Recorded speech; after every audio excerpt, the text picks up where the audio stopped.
कथा रसिक महानुभाव, भक्तिमती देवियों, प्रभु श्री रामभद्र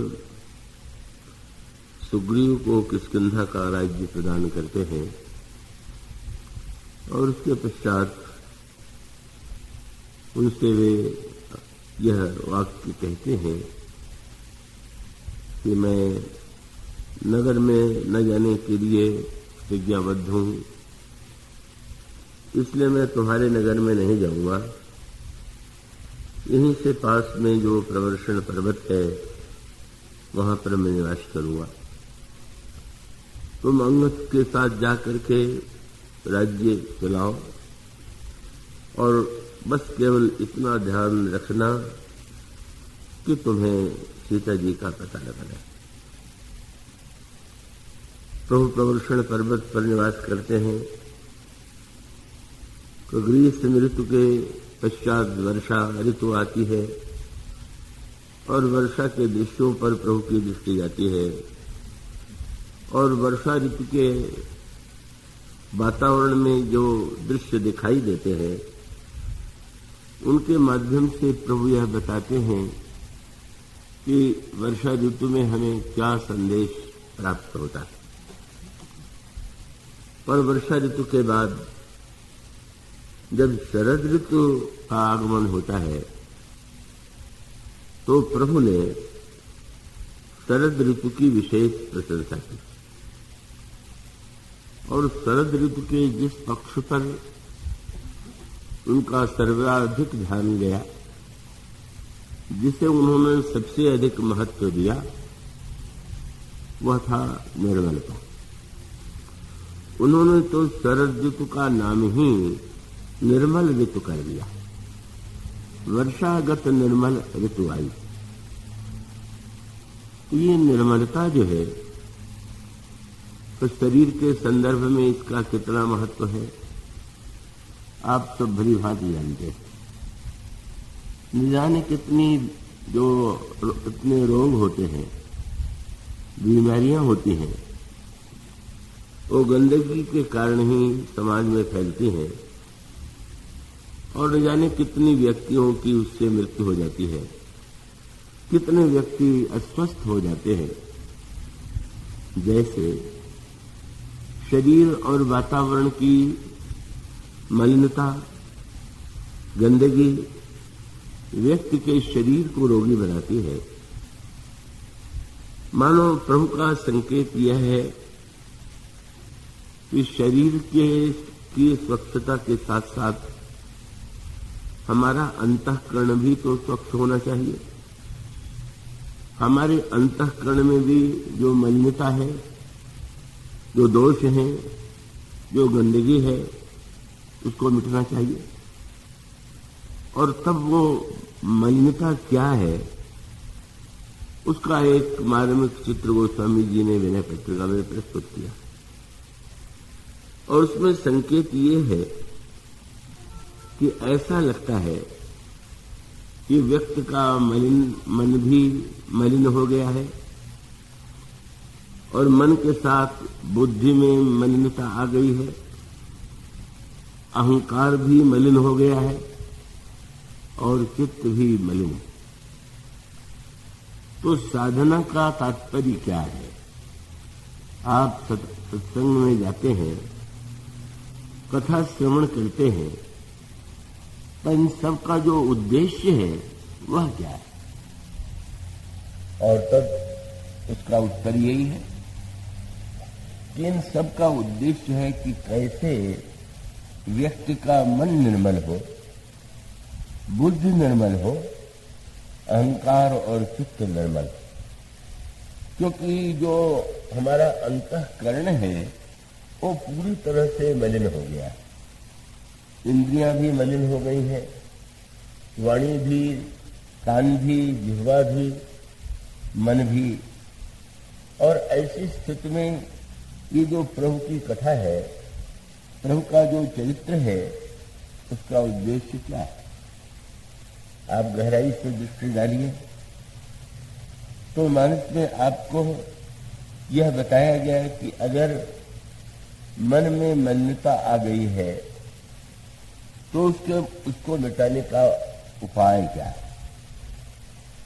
और मन की मलिनता क्या है? मन में मलिनता आती कैसे है? इसका भी सूत्र विनय पत्रिका के उसी पद में दिया गया। मन मलिन विषय संग लागे। तो ये जो मन है वो मलिन हो गया है विषयों का संग करने के कारण। अब वस्तुतः विषयों का उपभोग जो है हम लोग इंद्रिय के द्वारा करते हैं, कान के द्वारा शब्द सुनते हैं, नेत्र के द्वारा रूप देखते हैं, जिह्वा के द्वारा स्वाद लेते हैं। तो ऐसा लगता है कि शरीर की जो इंद्रियां हैं इनमें ही मलिनता होगी। पर आप अच्छी तरह से जानते हैं कि शरीर के साथ अगर मन सहयोग न दे तो इन वस्तुओं में रस की अनुभूति हो ही नहीं सकती। इसलिए गोस्वामी जी ने बड़ा एक गंभीर प्रसंग प्रस्तुत किया है। मैं आशा करता हूं कि आप अगर निद्रा से बचेंगे तो आप उसे समझ सकेंगे, ग्रहण कर सकेंगे। उसको गोस्वामी जी ने यूं दृष्टांत दिया कि जैसे गाय दूध देती, लेकिन उस गाय के दूध के साथ साथ दूध जो व्यक्ति को प्राप्त होता है जब उस गाय को दुहा जाता है, तो स्वाभाविक है कि अगर गाय का दूध पवित्र भी हो, स्वच्छ भी हो, का प्रश्न एक तो यही है कि कहीं गाय तो रोगी नहीं है। गाय रोगी होती है तो आज भी चिकित्सा में इस बात पर बड़ा बल दिया जाता है कि गाय के दूध की बहुत प्रशंसा है, लेकिन गाय अगर रोगी होगी तो रोगी गाय का जो दूध होगा का वह तो निश्चित रूप से उससे रोग के कीटाणु होंगे और उसको पीने वाला भी रोगी होगा। पर मान लीजिए गाय अगर स्वस्थ भी हो, पर स्वस्थ के गाय को जो दूहने वाला है अगर वो गंदा हो, और उसके साथ साथ एक समस्या और भी होती है कि ये जो गाय को दूहने वाले हैं का एक व्यक्ति कई घरों में गाय दूहते हैं, तो स्वाभाविक है कि एक नियमित समय पर वो दूहने नहीं आ पाते। कभी जल्दी आ गए, कभी विलंब से आ गए, तो इसका अभिप्राय है कि दूहने वाले की स्वच्छता जो है वह आवश्यक है और उसके साथ साथ दूहने वाला गाय को सही समय में दूहे, इसकी अपेक्षा। अब गोस्वामी जी जो बड़ी गंभीर चर्चा कर रहे हैं, जो संक्षेप में मैं आपको बताना चाहूंगा, उन्होंने ये कहा कि बहिरंग जो गाय है वह तो परम पवित्र ही है, उसका दूध तो पौष्टिक है, स्वस्थ बनाने वाला है, पर अंतःकरण में भी एक गाय की आवश्यकता है। और वह गाय क्या है? तो कहते हैं कि सात्विक श्रद्धा धेनु सुहाई। सात्विक श्रद्धा अगर हृदय में आ जाए तो समझ लेना चाहिए कि ये गाय आके हमारे हृदय में बंध गई। पर गाय के साथ सात्विक शब्द लगाने का तात्पर्य क्या है? वही जो बात अभी कही जा रही थी कि गाय रोगी होगी तो पीने में तो दूध स्वादिष्ट होगा, देखने में उज्जवल होगा, लेकिन सूक्ष्म रूप से उसमें रोग के कीटाणु होंगे। इसी प्रकार से तमोगुणी श्रद्धा भी होती है, रजोगुणी श्रद्धा भी होती है और सतोगुणी श्रद्धा भी होती है। बढ़िया से बढ़िया मूल्यवान गाय ला करके बांध दे और चारा खिलावे ही नहीं तो दूध कहां से देगी? तो अब श्रद्धा की गाय ले आने के बाद साधना और सत्कर्म का चारा खिलाना चाहिए। और वो चारा कौन सा है? जप, तप, व्रत, यम, नियम, अपारा, जय स्तुति कह शुभ धर्म आचारा, शास्त्रों ने कहा जप करना चाहिए, तपस्या मनुष्य को जीवन में करना चाहिए, व्रत करना चाहिए, आचार शुद्ध रखने की चेष्टा करना चाहिए, यही मानो गाय के लिए चारा है। और जब वह चारा पर वो एक एक शब्द गोस्वामी जी सावधान करते हुए लिखते, चारे में भी आप सब परिचित होंगे कि बरसात में चारा हरा होता है तो उसको हरा मिल जाए, लेकिन बाद में लोग सुखा के रख लेते हैं।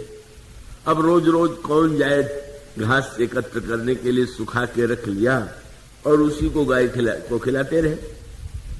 पर उन्होंने कहा कि वो संसार वाली गाय को सूखा चारा भी काम देगा, लेकिन यहां पर जो श्रद्धा की, सात्विक श्रद्धा की गाय है, उसको चारा हरा खिलाइए।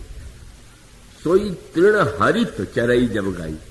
हरित माने एक दिन 200 माला जप करके माला को खूंटी पर मत टांग दीजिए कि अब कई दिनों के लिए यथेष्ट हो गया, अब नित्य नित्य कौन करे, तो वो नहीं। तृण हरित माने नित्य, ये नहीं कि आज करें और कल न करें।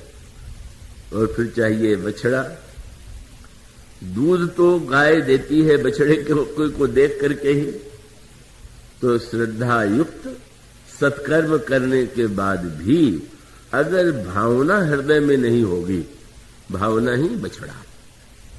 और भावना युक्त हृदय से श्रद्धा पूर्वक जब हम साधन करते हैं तो गाय पहना जाती है। भाव वत्स शिशु पाई पहनाई। पर अब किसकी आवश्यकता है? अहीर की। और अहीर कौन है? ये हम लोगों का जो मन है वही अहीर। और ये गायों को धोता रहता है। संस्कृत में गाय को भी गाय कहते हैं, गो को भी गाय कहते हैं, और इंद्रियों को भी गो कहते हैं। रामायण में गो गोचर जह लगी मन जाए। तो ये हमारे आपका मन का जो दूहने वाला मन का अहीर है। कई घरों में गाय दुह रहा है, कभी आंख को दुह रहा है, कभी कान को दुह रहा है, कभी नाक को दुह रहा है। जब देखिए तब इधर उधर, और इतना गंदा है, गंदे हाथ से। अगर हमारा मन गंदा है और गंदे मन से हमने इतनी साधना किया भी, और मन में गंदगी, हम जब करने बैठे हुए हैं मन में गंदे गंदे विचार उठ रहे हैं, हम तपस्या कर रहे हैं और मन में बुरे बुरे गंदे संकल्प उठ रहे हैं, तो इसका अभिप्राय है कि वो मन निर्मल है। और उसके साथ साथ एक शब्द जुड़ा हुआ है, निज दासा। केवल एक ही गाय को दूहने वाला अगर अहीर है तो अपने घर में दूहेगा, ठीक नियम से दूहेगा। पर कई घरों में दूहने वाला तो निश्चित रूप से कभी इधर कभी उधर। और इसका अभिप्राय कि मन का जो अहीर है वो एक कविता है। ये तो कोई जाति के संदर्भ का उसका अभिप्राय नहीं है। उसका अभिप्राय यह है कि जैसे गाय को दूहने वाला पवित्र और एक ही स्थान पर गाय दूहने वाला होना चाहिए, इसी प्रकार मन को पहले यह सावधान करना है कि कई घरों में दूहने मत जाओ। मन कहेगा वाह हमारा पेट कैसे भरेगा, मुख्य झगड़ा तो इस बात का है। तब दूहने वाले को वेतन तो आप सबसे थोड़ा दें और आशा रखें कि वो बस आपकी ही गाय वो समय पर दुहा करे। तो इस मन को अगर निर्मल बनाने की प्रेरणा देना है तो एक ही उपाय है। और उपाय क्या है? ये जो भगवान का दिव्य रूप है, सौंदर्य है, तो अब हमको तो विषयों को पाने के लिए ही इंद्रिय और मन का आश्रय लेना पड़ता है।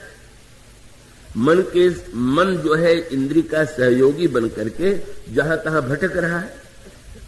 और अगर इस मन को एक ही स्थान पर केंद्रित किया जा सके, और इसका अभिप्राय कि विषयों की जो यत्र तत्र जो खोज हो रही, भगवान की भक्ति में विशेषता क्या है? इसमें वेदांत की तरह विषयों का निषेध नहीं। ये नहीं कहते हैं कि रूप मिथ्या है, संसार मिथ्या है, इसकी ओर से मन हटा लो। का भक्त से किसी ने पूछ दिया संसार सत्य है कि असत्य है, और वो भक्त ने यही कहा कि भाई कि मैं नहीं जानता कि संसार सत्य है कि असत्य है, पर इतना अवश्य जानता हूं। क्या? बोले वासुदेव, ये जो वासुदेव का चरण कमल है सत्यमेव न संशय, भगवान का चरण ही नित्य सत्य है। अब इस विवाद में उलझने की क्या आवश्यकता है कि संसार में कहां किसे वेदांत कहता है मिथ्या है, अन्य लोग इसको सत्य मानते हैं। इसलिए मन की निर्मलता का उपाय ये है कि मन को अगर विषय प्राप्ति के लिए भगवान की दिशा में मोड़ दिया जाए तो मन को जो जो रस चाहिए वो सब का सब भगवान में मिल जाएगा।